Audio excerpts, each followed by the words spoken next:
Get this and get it straight. Crime is a sucker's road, and those who travel it wind up in the gutter, the prison, or the grave.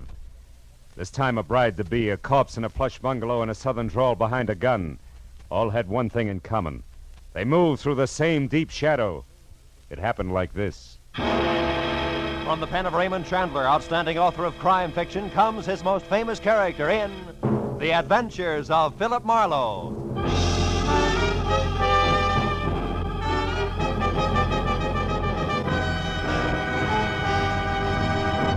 Now, with Gerald Moore starred as Philip Marlowe, we bring you tonight's exciting story, The Deep Shadow.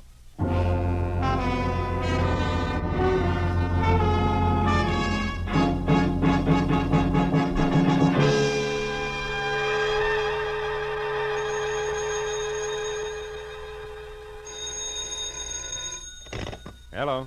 Mr. Philip Marlowe, please. This is Marlowe. Oh, my name is Harvey Kettering, and I'm to be married in 4 hours at 9 sharp. Well, congratulations. I hope you'll be very happy. But my bride is gone. Disappeared. I need your help. Now, look, if you've been left waiting at the altar, I can't... No, it's nothing like that. She's in trouble, Mr. Marlowe, I'm sure. Oh? Shirley loves me. Now, I'll pay anything you say, 200, 300, anything. Only get out here fast, please. Oh, wait a minute. Where is here? 3840 Sunswept Drive. It's in Studio City, just across the hills from Hollywood. 3840. Take Laurel Canyon. Well, now, look, Mr. Kettering, Please, Mr. Marlowe, please. Okay. All right, Mr. Kettering, I'll see you.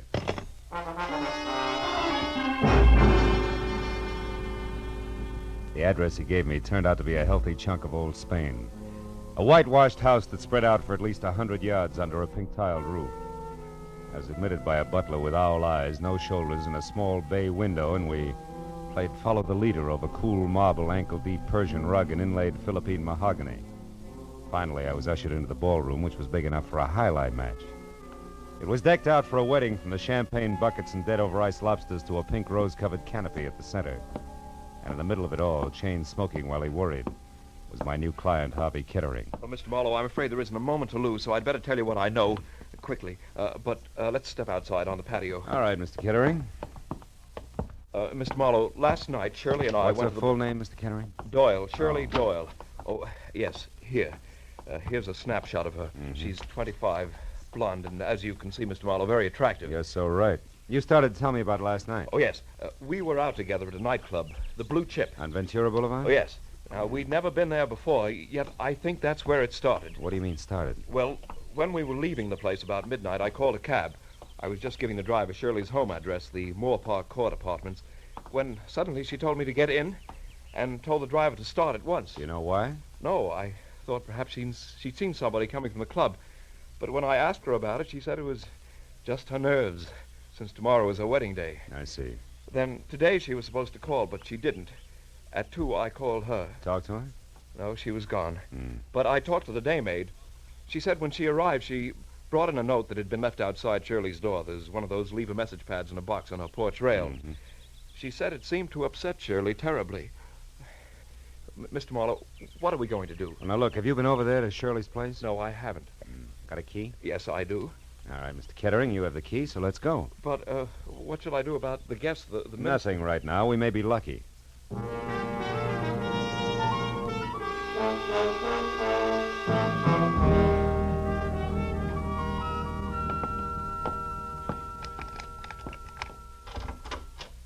There are only 3 rooms, Mr. Marlowe. What do you suggest we do? Well, first, let's look for that note. She may have left it here somewhere. No, you try the bedroom. I'll start with the wastebasket. Full of papers. All right. Just as you say, Mr. Marlowe. Yeah, sure. Endicott Clinic. 321 North Rossmore. Say, Kettering, what does Shirley do for a living? Oh, she was a receptionist, Mr. Marlowe, at a medical clinic on Rossmore. Well, that figures. Mr. Marlowe. What? Mr. Marlowe, I found it. The note the maid spoke of, it's the same paper written with a soft pencil like the one attached to that box outside. It was on her dresser. Now, give it here. Let's see it. Dear Shirley Doyle, guess who I ran into last night? Francis Dragato. Suggest you meet me at the corner of Ventura and Woodsett Boulevard at 10:30. Not signed, huh? Is Francis spelled with an E? Yeah, the girl's name. I've never heard Shirley mention any Francis Dragato. And a public street corner wouldn't be much of a place to check 5 hours after people met, would it, Mr. Marlowe? No, I suppose not. Mr. Marlowe, what have you got? What is it? Oh, a page torn out of the classified directory, a listing of theatrical agencies. Line through by pencil from A down to C. The last one crossed out is capital artist. Yeah, that makes Drake Talent Agency next. Well, she never had anything to do with show business, Mr. Marlowe. What do you think it means? I don't know. You going to check with the Drake Agency? No, my first stop's going to be where you were last night, the Blue Chip. I know the owner, Eddie Shaft, and Eddie knows an awful lot, including things that aren't always exactly his business. May be able to help us if he wants to. Shall I come along, Mr. Marlowe? No, you go home, Kettering.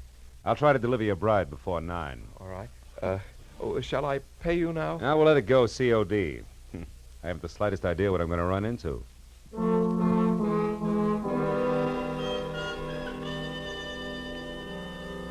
The snapshot of Shirley Doyle my client had given me reminded me of the kid you went to school with. You know, she had the kind of well-scrubbed look you knew was quick to smile, but I knew that she could be in a lot of trouble if she was tied in at all with the dapper Eddie Shaft.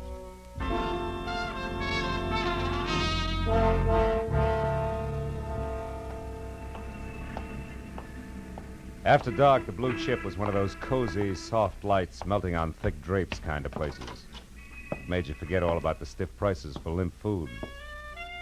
But now, at a little better than 5 in the afternoon, under wide-eyed, unblinking work lights, it had all the cushion come hither of a union hall. In one corner, a skinny musician with a golf ball complexion was working over a clarinet, while in the middle of a dance floor with no more diameter than the hole in a candy lifesaver, a girl was standing on a piano stool. She was smoking and looking straight ahead at nothing. The red shingled hair, promise of a nose, and plunged neckline tagged her as the singer on the posters outside. One Miss Corky, Netherlands. The place is closed, soldier. Glad you told me. Never would have known. Never mind the routine, soldier. Just come to the point. What do you want? Just a few words with the boss. Eddie around? No. No, he's not. No. How about his bungalow in Coldwater Canyon? You mean it hasn't hit the papers yet? What's the connection between Eddie and the headlines? Soldier, Eddie was stabbed to death sometime this morning. You gotta be kidding. Sometime between 9 and 11, the cops say. Well, so long, Hey, wait a minute, Corky. You have any idea who did it? No. Except that maybe it was a dame. Any description on it? The law isn't gabby about things, soldier, believe me. If you don't, try Eddie's bungalow yourself and find out.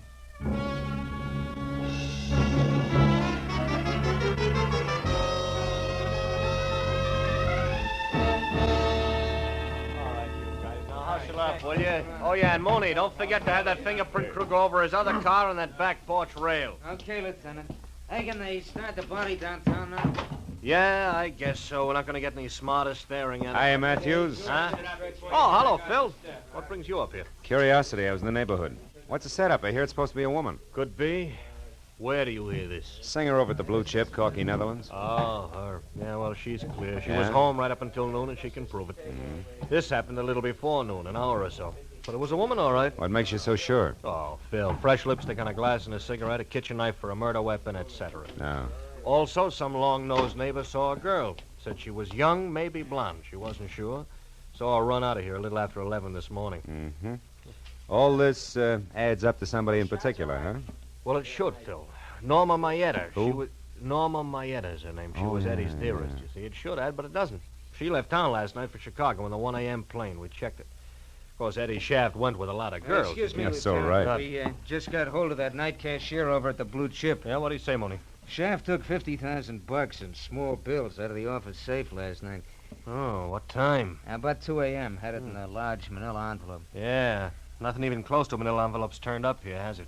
No, Lieutenant, but that gives us another angle to shoot at. All right, Mooney, pass the word to the boys. Okay, Lieutenant. Look, Marlowe, just a passing thought. What?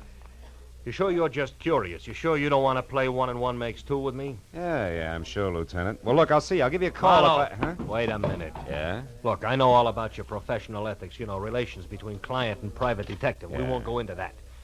We're going to go into something else very briefly, Phil. You know, the law on many points is quite clear, Marlowe. Clear like what, Matthews? Clear like the status of an accessory before or after the fact in a murder case. And like aiding and abetting a criminal. Like a lot of things you know all about, Phil. Keep them in mind, will you? Okay, Matthews. Yeah, I'll see you.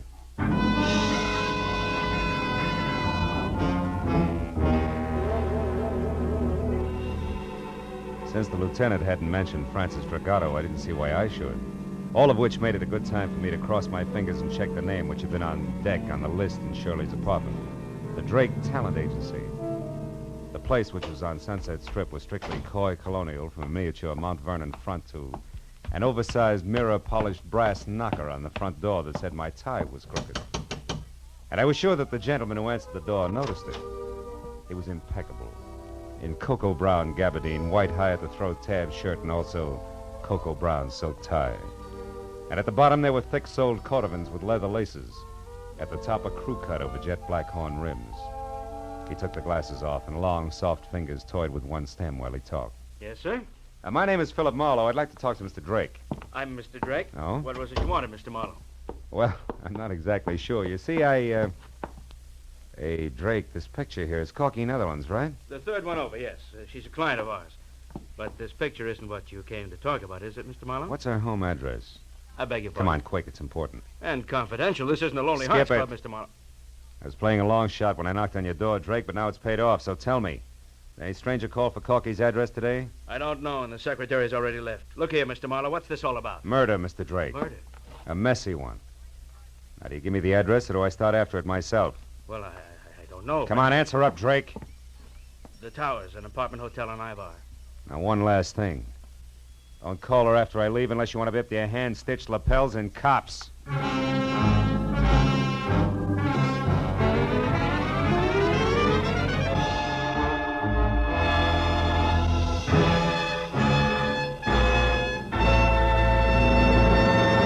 In just a moment, the second act of Philip Marlowe. But first, you might think that after several years with Gracie Ellen, George Burns had seen everything, done everything, been everything. But this Wednesday night, you'll find George in a brand new role, that of a Florodora girl, with costume and complications by Gracie Ellen. The Burns and Allen Show is heard every Wednesday on most of these same CBS stations, along with the Bing Crosby Show and the Groucho Marx program. Now, with our star, Gerald Moore, we return to the second act of Philip Marlowe and tonight's story, The Deep Shadow.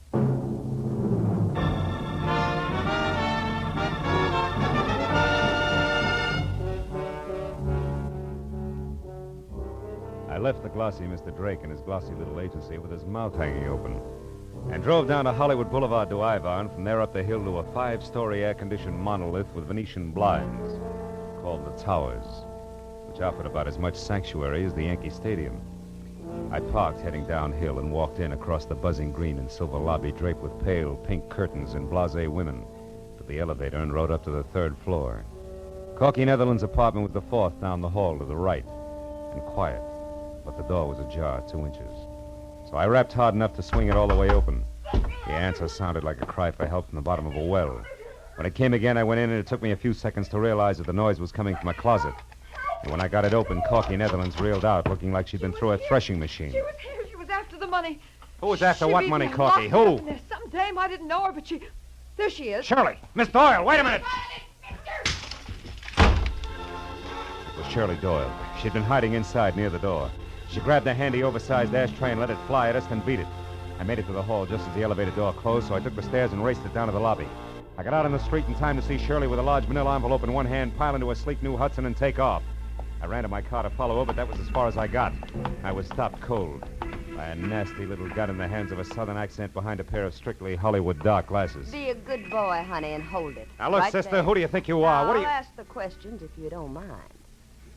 Why are you in such a fuss over the girl who just made off with I was trying to get her out of a jam, believe it or not. Well, now, isn't that the darndest coincidence you ever saw? So am I. Only you want to catch her, and I want her to get away. But I guess that's life, isn't it, honey? Yeah, in the raw. You said it. We got big business together, her and me. And it sure don't include you. Just a minute. This ad's like you could be Francis Dragato. Francis who? Dragato. Me? Yeah. Oh, that name's much too fancy for the likes of me, honey. I reckon we can break it up now. So why don't you just give me the keys there in your hand? My keys? Come on, give. Yeah, well... That's a good boy. Now, don't try anything silly. And, don't fret, honey. I'll leave your car 2 or 3 blocks down the street here. Look, maybe you ought to go back upstairs and console little sugar child up there. Maybe take her to a movie or something. You know, to cool her off. Well, that's a nice, fresh thought. I'm loaded with them. Yeah, you're Try loaded. me again sometime. So long. Dames. Someday I'm going to get a case where there's no dames connected. Either directly or indirectly. Parking my car 3 blocks away, that's fine. Just fine. Hey, going up.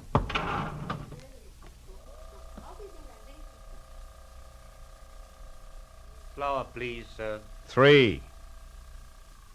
Did you catch her, Marlowe? Did you get her? No, she got away. Which leaves you and me, Corky, to make cozy conversation about that mention of dough you slipped on when I let you out of the closet. Come on back in the room, honey.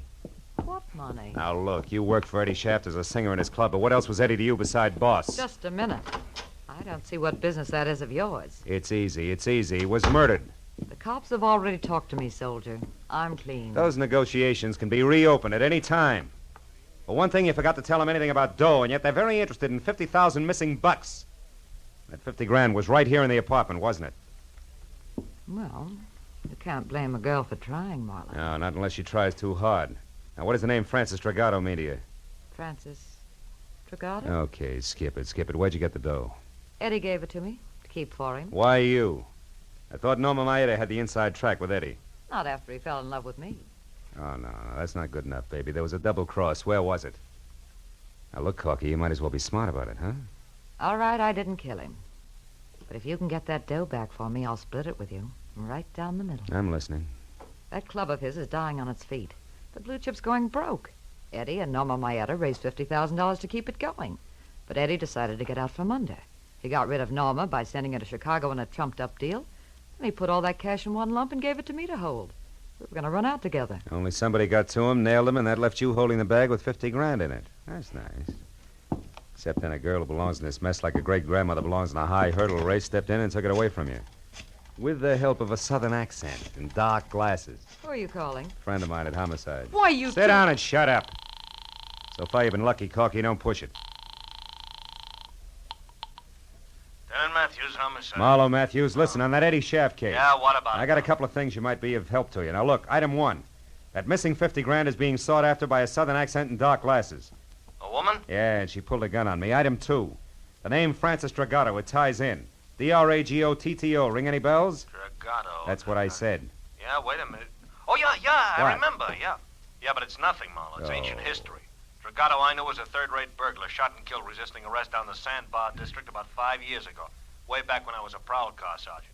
Look, what about this Tell me, southern Dragato have a wife? No, I think there was a daughter around. Name though. Francis? I don't remember that good, Marlowe. Look, what is this Dragato business anyway? Well, so far it's a hunch. That's what I thought. Climb off of it and get down to facts, will you? Who was the dame after that Eddie Shaft money? Where did you run into her? I lost her on Ivar.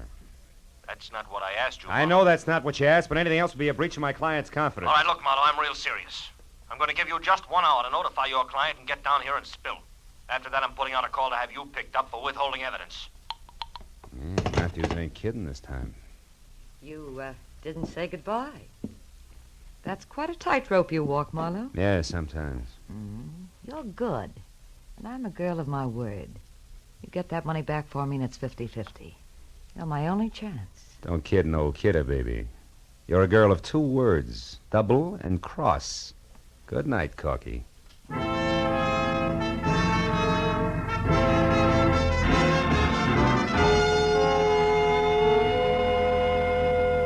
Well, I found my car all right, a half a block from Sunset Boulevard. It took 20 minutes to get from there to the Sandbar district. And it was downhill all the way. It was a neighborhood squeezed and cramped in by a solid wall of massive factories, and as fetid as the bottom of a bent garbage can. At the corner of River Street and 3rd, I found the house.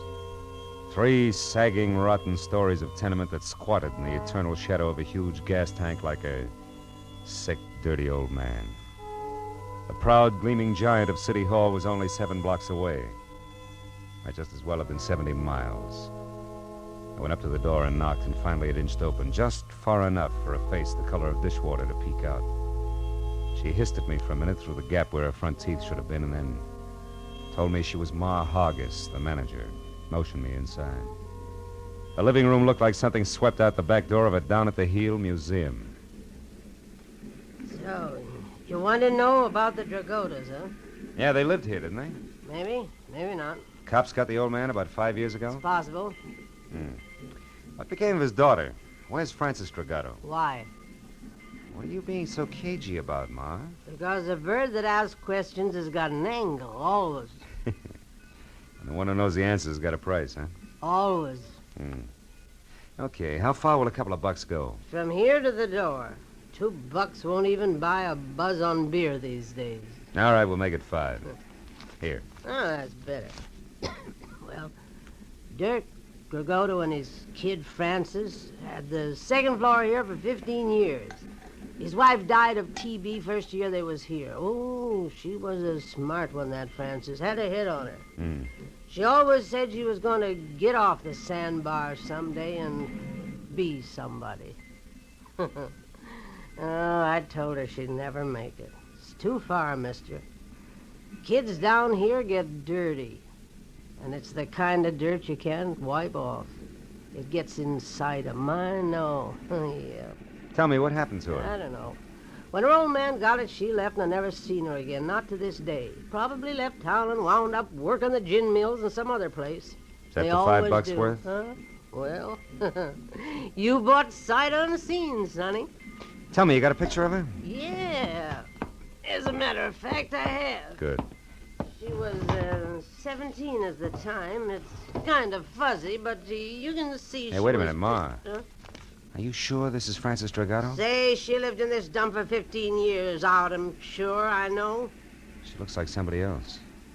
Girl who was supposed to get married tonight. I got another picture of Francis here someplace. Wait a minute now, a better one. Let me see now. Yeah, here it is. This was took down on Olivera Street, one of them stands. Oh, that's her best friend there with her, Norma Maeta. Norma Maeta. Norma was a tough little egg. Folks drank all the time and let Norma run wild. Oh, fine. Francis Dragato and Norma Maeta are friends. Now say, them two was quite a team. No bet. I always wanted to do something for them girls, but what can you ever do in a hole like this for anybody? You've just done it, Ma. Here's 5 more. Buy yourself another light bulb. Throw a party with the change. So long.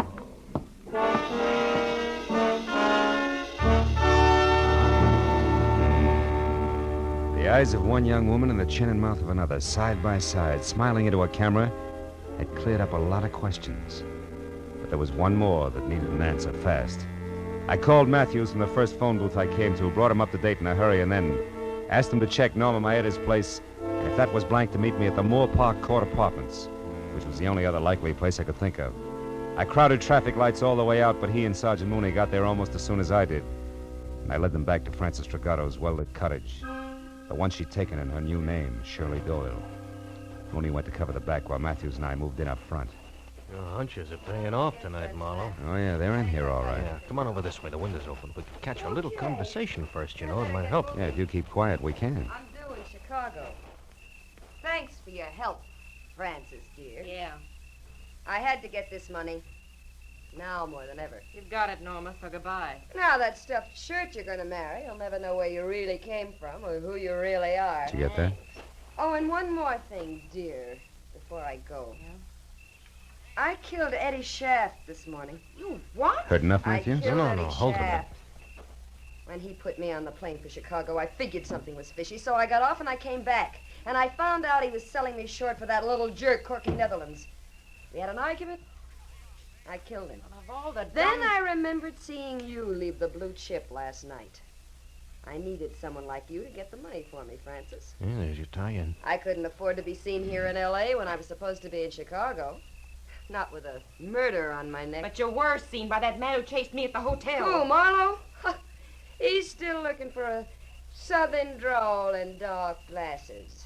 You're the only one who knows the truth, and That's you're what in it she with me thinks. now. I'm not going to let you involve me in a murder, Norma. Getting that money was one thing, but I'm not going to be mixed up in a killing.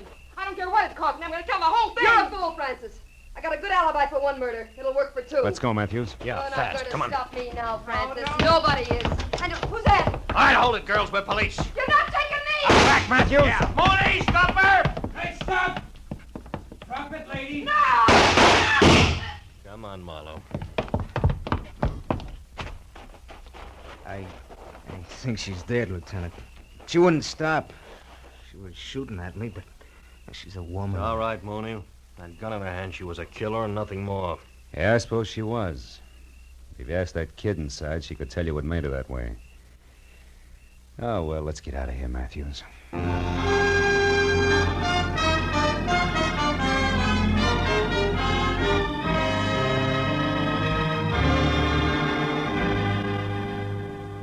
I can't thank you enough, Mr. Marlowe, for bringing Shirley, that is Francis, back to me safely. Oh, believe me, Mr. Kettering, it was a real pleasure. And you, Lieutenant Matthews, for your cooperation on withholding the publicity aspects of this horrible No, thing. no, it's okay, Mr. Kettering. Glad to help out. We're going to be married, you know, right away.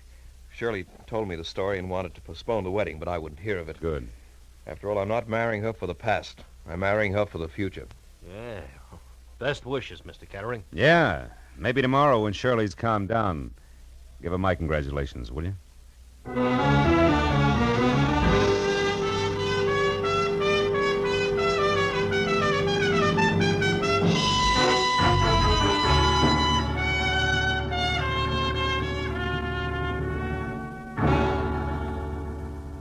Well, after a long cup of coffee and a lot of conversation about people with Matthews, I finally got in my car and headed home to my apartment on Franklin Avenue, which isn't the best street in town, but it is lined with palm trees instead of garbage cans. And the sun hits it all day long. Yeah, but that reminded me again of River Street, the deep, perpetual shadow that hangs over it. A dirty shadow that Ma Hargis said could never be rubbed off. A shadow that spawns the Norma Maedas of the world. I was still thinking about it while I got ready for bed. I knew Ma wasn't 100% right. I'd seen the exception to the rule. But she was 99% right. Just enough to disturb my sleep. Oh, well. One guy can't change things. Can he?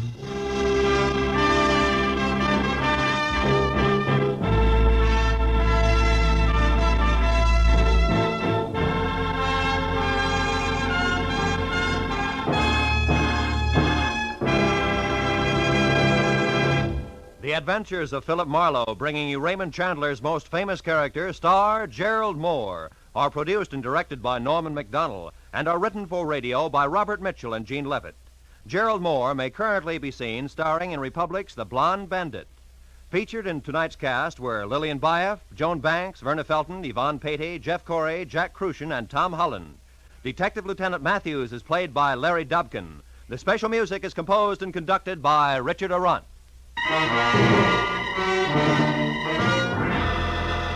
Be sure and be with us again next week when Philip Marlowe says... This time I started with a Romanian from left field. Got misled in the Philippine jungles, chased an English accent clear to Venice, and wound up at a Shinto shrine with a friend from Siam. All without ever leaving Los Angeles.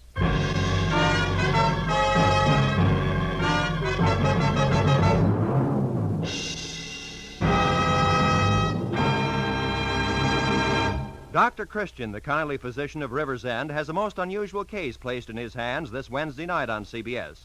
His patient, a 16-year-old girl who's in love with an older man, and the man, Dr. Christian himself. CBS cordially invites you to hear this Dr. Christian story, The Rainbow Trail, on most of these same CBS stations this Wednesday night.